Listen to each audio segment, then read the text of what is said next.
that if they get a little extra nudge, if they get a little extra invitation, if we give them a little extra tools that they need to get engaged, they will. We all know what it's like to butt our heads up against the wall with the guys that are not at all interested in or sympathetic to the movement. Right. We're not talking about them. Right.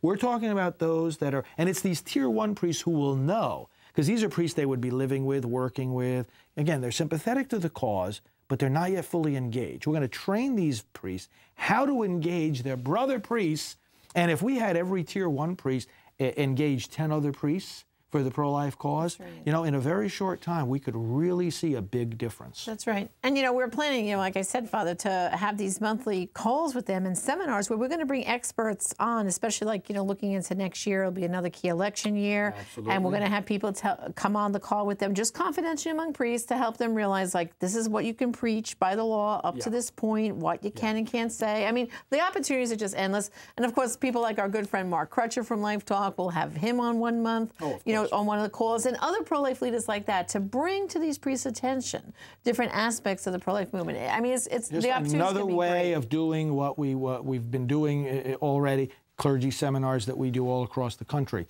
Now, so again, what we're asking our audience is, let us know at Priests for Life who the most active pro-life priests are that you know. They can send us an email. Yes. Simply mail@priestsforlife.org. Yes. And just say, Janet and Father, here's the names of our tier 1 priests in our area that we work with. And tell us what activities they do, too. What We'd like to know. Yeah. We want to know, do they come out to the abortion mill and the different aspects of their activity. Now, the other thing I want to bring in here before we close is this. We're talking about the fact that the church not only is absolutely essential in this battle, but it does have the means of grace and the divine guarantee of victory. That means the whole church, not just the clergy.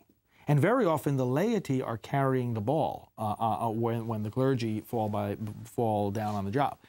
But we have, as you know, the missionaries of the gospel of life. Now, it's actually the same entity as Priests for Life. Right. But the term missionaries of the gospel of life indicates that it's clergy and laity alike.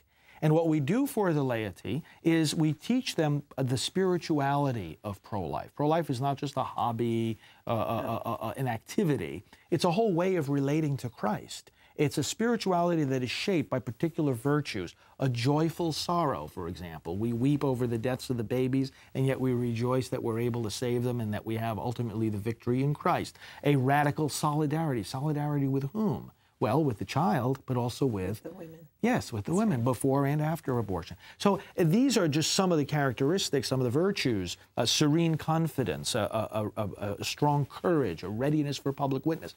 What we do is we teach, drawing on the Gospels, the example and teaching of Mother Teresa, John Paul II, both of whom, of course, we knew personally and were able to work with, Cardinal John O'Connor. All of this embodies a spirituality of being pro-life in our world today. We train people in that, and then they make commitments, as you've made, and many thousands have made, commitments by special public promises to live out that pro-life spirituality. And they can get more information, as you know, Father. We have a special website for that. And we invite you to contact us. If you're considering you'd like some information on possibly more information about becoming a missionary of the gospel life, let us know. We have a nice informational booklet we can send you. And missionariesofthegospeloflife.org, taking the power of the faith and applying it fully to pro-life. That's right. Thanks, Janet. Friends, that's how we win. We'll be back with you next month. Now, Mark, back to you. Thanks, Father Frank. Well, we still got a few other stories to go over here. I wish we had 2 hours for this show. I want to bring up something. Several years ago, somebody contacted us here, actually came on the show by phone, and saying they were concerned about this was the legalization of RU-46 because it was going to end the battle. Of course, obviously it hasn't ended the battle. And that they believed that now, since it could be done by pills, all the doctors in the country would be doing RU-46 abortions. We'd never be able to stop it. Now a new study has come out from Reuters in New York that said that RU-46 has made almost no difference in the number of people who are willing to do abortions. That almost every RU-486 abortion is being done by freestanding abortion clinics that were already doing mechanical abortions, that it hasn't increased at all, which is good news. I mean, I always felt like this would happen because there's a stigma to abortion, and it doesn't change just because you change the method that you do it. Yeah. And it's like if you had two people on trial for murdering their wives, and one guy hacked his up with a hatchet and another guy poisoned his. You're not going to say that because the second guy poisoned his and it was less gruesome looking, that therefore it's not a murder. It's still the same thing with RU-46. And correct me if I'm wrong, almost all RU-46 takers have to then go in and have a mechanical abortion after that. You are wrong. Sure.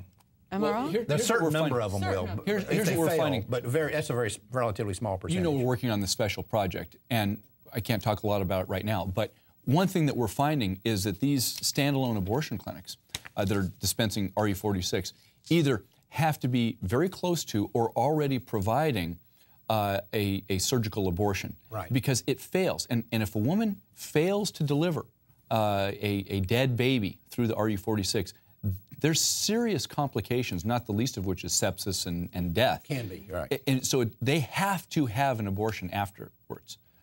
So they just can't hand them out in the middle of the country and have no backup plan. But we can't be saying that it happens 80% of the time or even half time. It happens rarely, but it does happen that the RU-46 abortion doesn't take. And part of the reason is because the abortion lobby is violating the protocol from the manufacturer of the drug that says you can't give it after 7 weeks. They're doing them 9 weeks, 10 weeks. Oh, no, there's off-label use, and this is part of that. Right. I think this is part of the legislation in Oklahoma, is you can't give RU-46 in an off-label use, and what that means, this is how little Kristen Gilbert died up in Kansas. They did a late-term abortion, and then as kind of a backup to help expel any leftover fetal parts in the uterus, is they give RU-46.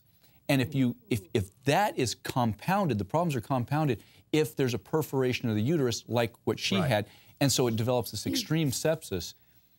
So yeah, they're not using it in accordance with the way it was intended to be used. Yeah, exactly.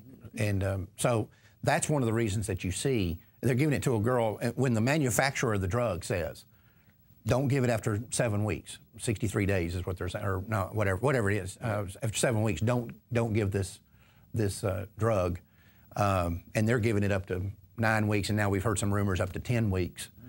Well, even in the second, third trimester, as a adjunct to the abortion. Right. Wow. Terrible. Yeah. Well, meanwhile, okay. Up in Washington, the second state to legalize euthanasia, Oregon was first, right? And 28 people have requested assisted suicide there since the new law allows it. Since March is all it was. The head of the group relied on an old pro-abortion slogan that pushes the euthanasia. Is that right, euthanasia? Right. I'm thinking of animals. See if this sounds familiar. Deaths under the Death with Dignity Act have been safe, legal, and rare. Oh, my goodness. I had to laugh. It's sad, but I had to laugh. Keep death safe, legal, and rare. Mm-hmm. Yeah. And then they also talk about that it's that compassion and choices plays on fears and depression. So, I mean, have pro-aborts wooed you in the abortion clinic going and talked about fears and depressions? Well, your mom will find out, you know. All that Yeah, stuff. it'll ruin your life. You'll never get a good job. 28 people have requested, but they've killed, what, 70 people? Isn't that usually how it works? Right. That's nice. Well, in foreign countries, we know that, I think it's in Finland, did a study that a fairly high percentage, I think if I remember right when I saw this study, don't quote me on it, but I think it was a third of all euthanasias are non-voluntary. Right, non-voluntary. You know what that's called? It's called murder. Right. An Oregon resident who's battling cancer, she found out that health officials in Oregon would pay for her suicide, but not for medication to treat her cancer. Right. And doctors proved that her particular cancer, her treatment that they could give her would slow the cancer growth and extend her life. But this is a financial this is a financial consideration. It's what we were talking about earlier in the show, Johnny. What the state of Oregon is saying, we'll help you die if you want to die. Right. You know, if you want to do the right thing and spare all the rest of us. And that's how they're going to reduce spending. Right. I think I said it last month. You know, everything has a budget. The government agencies have a budget. And when I was working for the Department of Defense, the big joke was, don't worry, the machine gun you're carrying was made by the lowest bidder. Right. And so when there's going to be a line item in the budget every single year for health care, and it can't exceed that. So if you've got cancer and you're 70 years old, sorry, you don't make the grade. We're checking you off. Right. But now, and people say this would never happen. It's happening already. It's already happening. It's already happening, and you have the proof of it. With the government's blessing. Oh, right. So here, all I have to say is, Obama, you lie. Right. He does lie. Oh, there you go. What makes me mad about that guy in South Carolina is that he backed down. Yeah, He should have just said, no, he lied and I said it, I'm sticking to it. But no, he had to back down. Oh, I sent him some money just because he showed a little courage. I did. But he weaned out in the end. Well, and do you want to do your? No, go ahead. Okay. And I've been wanting to do this one, so I got to tell. I don't want it to get cut out. In 3 churches in Phoenix are suing. They're suing the city. Why? You ask why. Might you ask why? Could it be discrimination? Could it be not allowing to act on their constitutional rights? No, it's for ringing the church bell. They can't ring the church bell They anymore? can't ring the church bell. It's a Catholic church, and Bishop Rick Painter was sentenced to jail for allowing his church bell to ring. And he has been convicted and sentenced for violating the city's ordinance with church bells. You know what I say? Good. I'm sorry, I'm going to be a little strong right now. Let these pastors go to jail for ringing the church bell, and maybe they'll grow a pair inside jails, and they'll come out and preach the gospel. But they allow ice cream trucks to ring their bells, which are 3 decibels higher, mind you, than the church bell. That's right, the ice cream truck can ring-a-ling-a-ling. Let me tell you something I thought about this. You know, when you get old like me and you're half dead already, you think back when you were a kid. When I was a kid, we lived in a part of Fort Worth, Arlington Heights, where there was a church up on the street, just a couple of blocks away from the main street goes to their Camp Bowie, that every night at 6 o'clock, they rang their bells. And they rang them for about